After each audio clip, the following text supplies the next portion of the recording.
Good morning. Today is Monday, the 19th day of Cheshvan. We begin today the letter 29 in Igeret Hakodesh. And it's a very interesting letter, long letter, and explaining some fundamental things in Yiddishkeit and Judaism. And Alter Rebbe begins explaining there's something special about the halacha part in the Torah. Halacha is the law, the practical laws, and this part of the Torah is referred to as the crown of the Torah. And he's going to explain what is so special about the halacha of the Torah. So let's begin. We're going to look inside.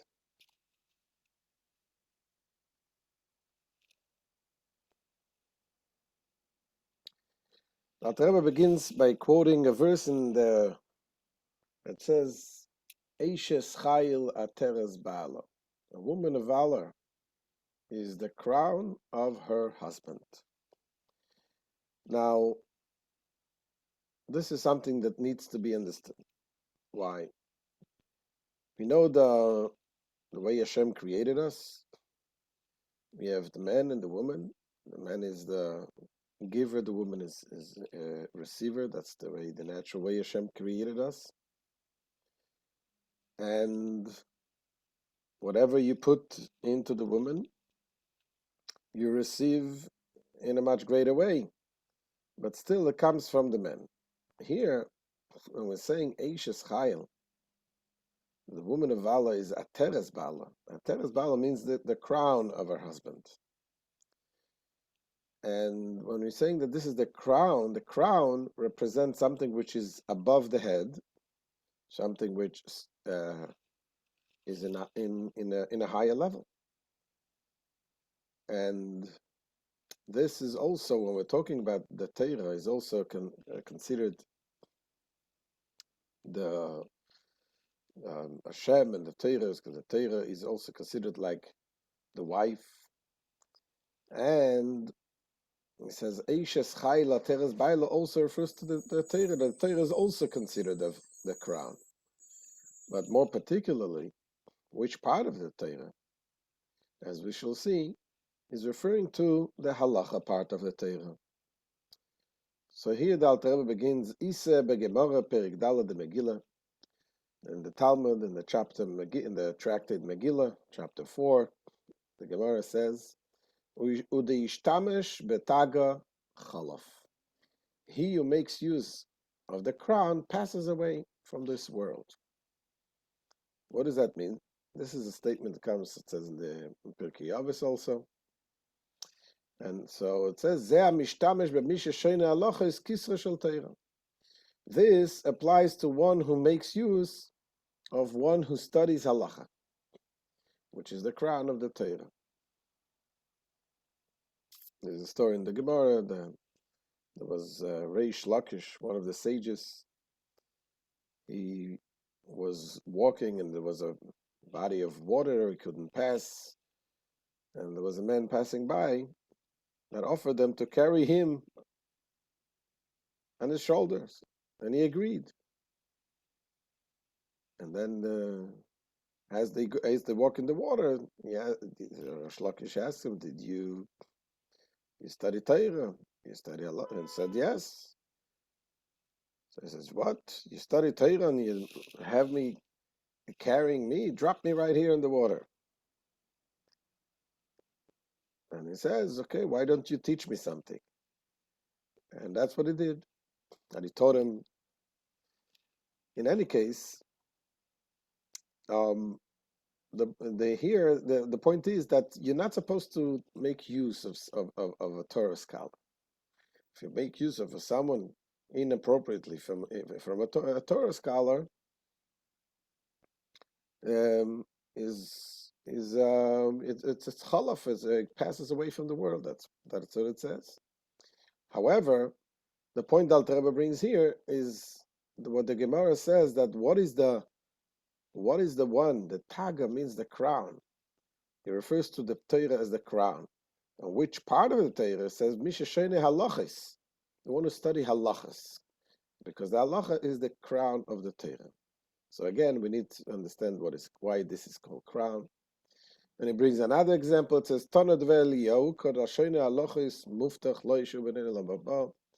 it was taught in the academy of Eliyahu that whoever studies halachas is assured of a share in the olam haba, in the world to come.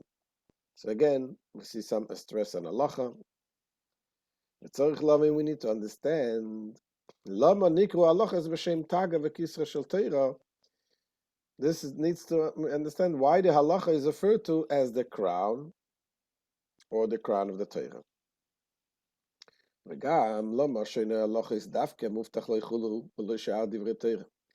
Furthermore, we need to understand also why is it that he who studies specifically halachas is assured of a share in the world to come. Why not other parts of the Torah? Another example and another question the Alter Rebbe asks, V'chein la'ovin maimar razal.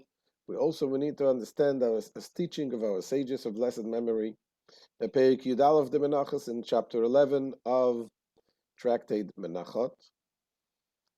And there it says, Afilu lo yishana odam elo perik echad shachris chulu yotzei dechavase. Says even if one studies only a single chapter in the morning and a single chapter in the evening, he has fulfilled his obligation to study Torah. So when the Mishnah says chapter refers to the chapter of the Mishnah. And in those days, the Mishnah was the halacha, because the Mishnah, today when we refer to halacha, we refer to the Code of Jewish Law, the Shulchan Aruch, because today that's how we derived the halacha.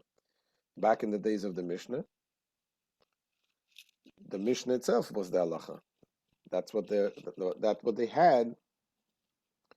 That was derived from the written law, and was written in the Mishnah. Was studied in the Mishnah in a way to apply it in a practical way. So again, this is another example that our sages say, in order to fulfill the mitzvah of studying Torah, even if you study one chapter in the morning and one chapter in the evening. If a person, and of course we're talking about the different people, whatever they're able, whatever they're capable of studying. Some people who are Torah scholars have to study all day long. People who are working people have to at least do one chapter in the morning, one chapter in the evening. So again, why is it specifically talking about halacha part in the Torah?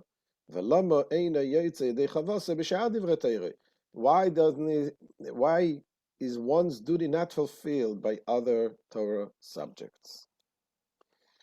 So here the Alter Rebbe begins, in order to explain this, the Alter Rebbe goes into an explanation, or a mystical explanation, of the purpose of us, of everyone coming into this world. And he says like this, Achmodah zois, it is known, Masha Omar Arizal, the Arizal said, Rabbi Yitzchak Luye of blessed memory, said, Shekol Adam Yisrael tzarich lava begilgulim rabim ad sheyekayem kol tayag mitzvahs atira b'machshava dibur ma'aseh. Says every Jew needs to be reincarnated many times until it fulfills all the 613 mitzvahs of the Torah in a thought, speech, and action.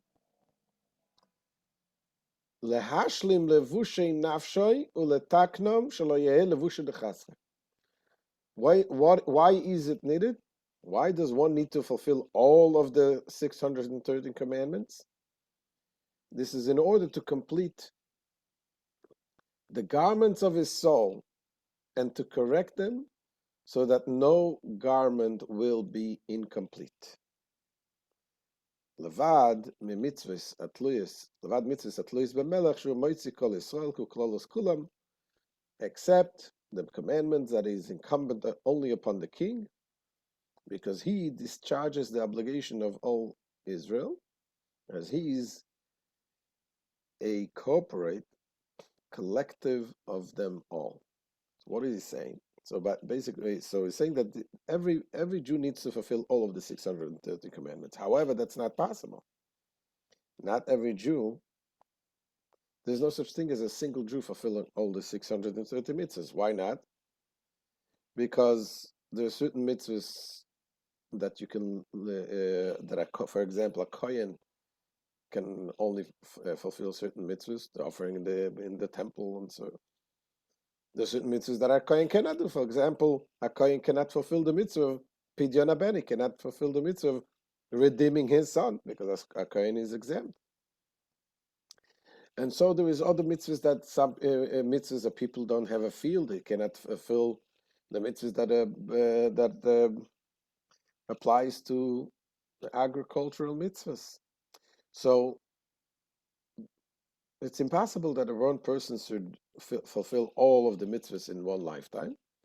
This is why, says the Arizal, the people need to be reincarnated again and again and again until they fulfill all of the mitzvahs, except for the mitzvahs of the king. There are certain mitzvahs that only belongs to a king. For example, the mitzvah says that a king has to have a second Torah written. And that is a special mitzvah in the Torah. He has to have a second Torah written, and that only a king can fulfill this mitzvah. And obviously we are not kings. No matter how many times we'll be reincarnated, most of us are not going to be kings. And so the king has a power of being that he's a general neshama. His neshama is connected with all of the people. So when he fulfills the mitzvahs of the king, he does it on behalf of all the people. The same thing also the mitzvahs of the Kohen Gadol, the high priest. He also does it on behalf of all of the Jewish people. But the other mitzvahs is something that every person needs to be reincarnated until he fulfills those mitzvahs. Now we're already at the end of times. Most of the vast majority of the souls that we have today have been here before in a different life. And that's why we have to catch as many mitzvahs as possible to fulfill. So the Alter Rebbe is going to explain why is it important to fulfill all of the mitzvahs. And he explains that we need to have a garment. We have 613 parts of our soul, and each part of the soul needs a garment. A garment, he's going to explain, enables you to receive the endless light of Hashem.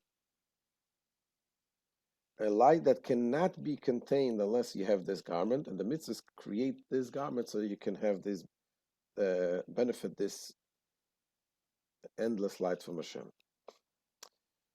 And that's what Alter Rebbe continues here and says, "V'atamu kedei lehalbish kol taryag b'chines v'koiches shebenafshei." The reason is in order to garb all the 613 aspects and powers of one's soul. Achas meheina lo nedara, so that no one of them will be lacking. That every one of the 613 aspects of the soul receive a garment to be complete, to be able to receive the light of Hashem. And he explains. An explanation for the necessity of to have these garments. It says in this Mavua Bezoya Muvin Chol Maskel. The explanation is given in the Zoya, and it is understandable by every thinking person. When you think, when you study, you'll understand it. That's how the Chassidus is given. That's what Alter Rebbe writes it in the Tanya. And he explains, Kili yois shenefesh ruach neshama sheba adam ein pchines nivraim. Because the nefesh, ruach, and neshama in a man are created entities. Ve'i efshar l'shum nivra lehasig shum asaga b'beir v'yetzer hakoel ein sof baruch hu.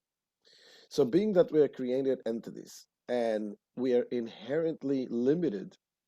It is impossible for any created being to attain any apprehension of the blessed Creator and Former of all, who is infinite. Even the nefesh, even the soul, it is also, in the end of the day, it's part of the creation of Hashem.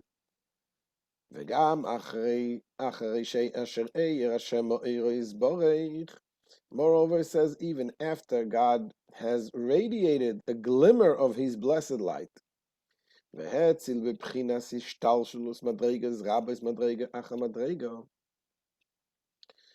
has caused an emanation in the form of evolution of numerous descending degrees, level beyond level.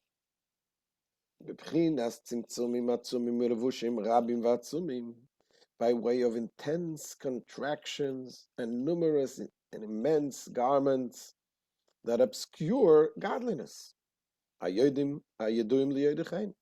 These are familiar to the students of the Kabbalah. We explained it many, many times. The idea that there is the tzimtzumim, the light of Hashem needs to be contracted in order to be able to go down. And in the Idra Rabbah, these contracted degrees of divine illumination are referred to as hairs, just like the hair. The hair is a living thing, right? It's a living thing, but in the same time, the life in the hair is certainly not the same life as you have in your finger or any other parts of your body. When you cut your finger, it hurts. When you cut your hair, it doesn't hurt. Why? Because the life that is in the hair is so contracted and so reduced to such a small level that it is alive, it grows, but when you cut it, you don't feel the pain because the energy there is reduced. The same thing is when we're talking about the energy of Hashem and the light of Hashem that comes down is referred to as the hair. Ukedichsiv v'Daniel, as it says in the book of Daniel, v'sa'arei shekamar nekei, and the hair of his head is like white wool. So there is a lot of contractions that comes down from the infinite light of Hashem to reduce it.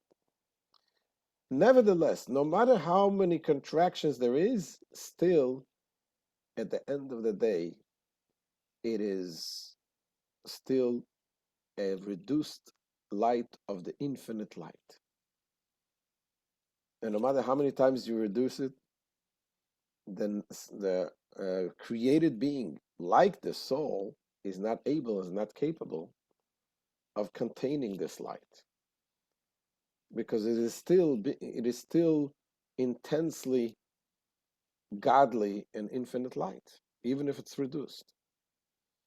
So it says, nevertheless, even after the screening affected by these mighty contractions, neither the nefesh nor the ruach and neshama can endure the light. For the light is good and sweet, so intensely so, in fact, that no created being can receive it without expiring. That when you receive such a tremendous light, even it's reduced, you expire into the sweetness of this light. As it is written, Lachazos benoyam Hashem, to behold the pleasantness. The Noam means pleasantness of God. Loshen imus v'arevis u'mesikus v'tainug otzum le'enketz. The term Noam denotes pleasantness, mesikus, arevus, it's like sweetness and pleasantness. V'tainug otzum, and tremendous, infinitely intense pleasure and delight, le'enketz. K'moshe Kosov oz tis'anag Hashem, as it is written, then you will delight yourself in God. Ve'izbia betzachtzachis, and he will sate your soul with a pleasurable thirst. A pleasurable thirst. What is he saying? That is a thirst. There's certain things that you gain. You're hungry. You eat. You become satiated. But there's certain things that the more you have them, the more hungry you become. When you're connected to something so spiritual, so infinitely spiritual, the pleasantness of Hashem, so you become satiated. Your soul is sate your soul with thirst. You become more and more thirsty. Lashon tziches tzama. This word tzachtzachas is related to tziches tzama, parched with thirst. It says it denotes the thirst that cannot be slaked. For the pleasure involved is endless. As it says in the Zohar, ve'ein bekoicha lekabel haneimus v'harevus atzachtzachos sheloi teitze min atika v'tizbatel memetziusa kanei ba'avuka. It is not in the soul's power to absorb the pleasantness of the above pleasure, the pleasurable thirst from Hashem, without leaving its husk, without completely expiring and becoming wholly nullified, just like a candle flame becomes entirely nullified in a torch. You put the little flame next to a big flame, the candle becomes nullified into the big flame. So the same thing is when the soul experiences a pleasure, a godly pleasure, the soul wants to be completely connected to it, and it loses its identity. So you cannot connect the two. It's either the soul is being completely included into the source.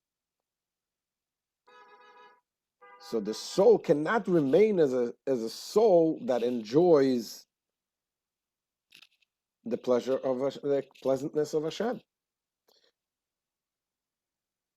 Because the pleasantness of Hashem is so infinitely so that the thirst that the soul has completely draws it and becomes nullified into the greatness of Hashem. And this is the reason why, says the Alter Rebbe, this is the reason why the soul needs to have a garment. The garment is something that is given from the Creator to the soul to be able to garb itself in something that comes from the Creator, and that allows the soul to be able to receive some of the light without being completely nullified. That's what Alter Rebbe says.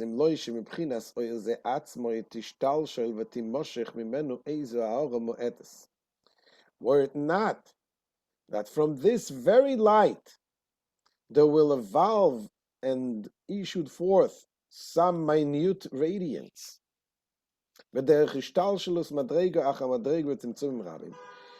way of an evolution of level after level with multitudes of contractions,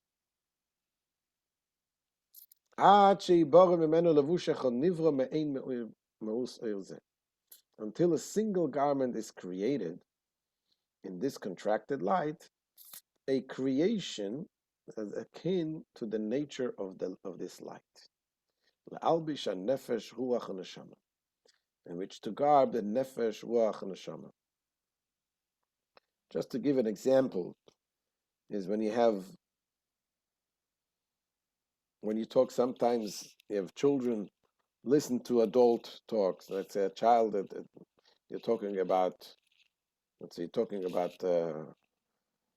the world of corporate world. You have the big companies that swallow up the small companies, that eat them alive. Little child, a 3-year-old hears these words and he doesn't understand what you're talking about. And then you have to go down to his level to give him an example. You say you go to kindergarten. Let's say one kid comes with a little toy. that he brought from home. And then there's another kid, rich kid that comes with all these fancy toys, and the rich kid comes and takes away the little toy from the poor kid. You're giving example from his world to understand the deeper concept, what it means. So we're talking about the light of Hashem. In order for the soul to be able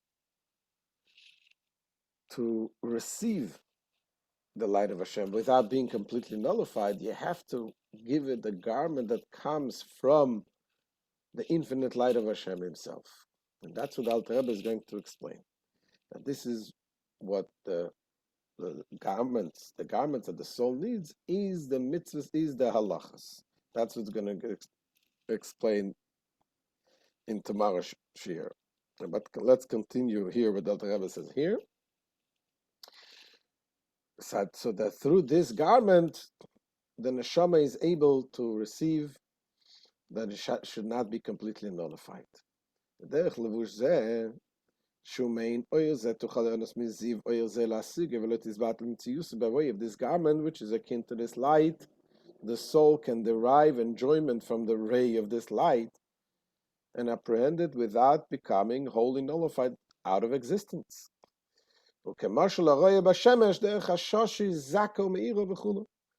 This is analogous to someone looking at the sun through a fine and lucid speculum, like a glass. So when you look in the sun, obviously you cannot look in the sun. You're going to be blinded. But if you look to the sun through a glass, you still cannot look in the sun. But if the glass is it's a darkened glass, like a sun glass, then you have the glass, but you have something which is concealed, but you're able to see the light through this sunglass. And it brings an example what it says about Moshe Rabbeinu. It says, Moshe Rabbeinu, Moses went into the cloud. Thus it is written, Moses entered the midst of the cloud, and he ascended the mountain. What's the idea of going into the cloud?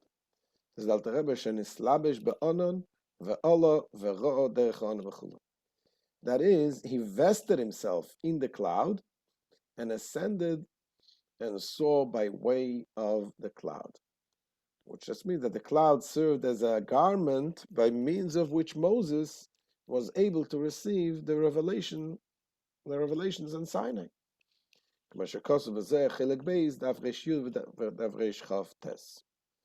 So this is the Alter Rebbe begins with the explanation of why the neshama needs a garment in order to be able to receive Hashem's infinite light and not to be completely nullified, because each part of the soul needs to be satiated by the divine light, and that's why we had all of the mitzvahs and all of the halachas. And the Alter Rebbe will continue tomorrow, Metz Hashem, the explanation. So thank you all for joining, and we shall continue tomorrow. Any questions?